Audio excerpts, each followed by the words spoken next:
หลบฝนก่อนนะจ๊ะ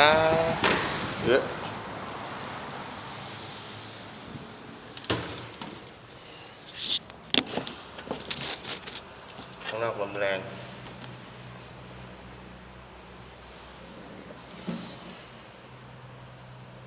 ไปกินข้าวกินข้าวครับกินข้าวก็ได้ตก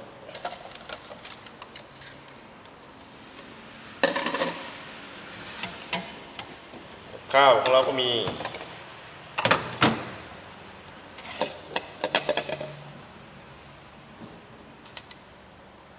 ไข่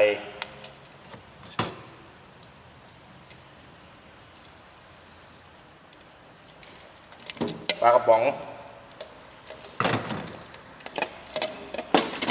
พร้อมกับบรรยากาศฝนตกข้างนอกนะครับ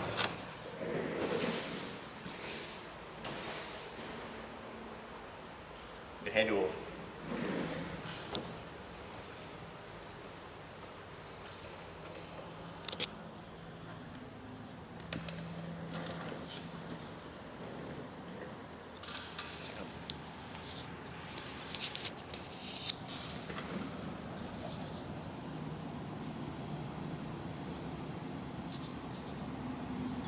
เป็นไงครับ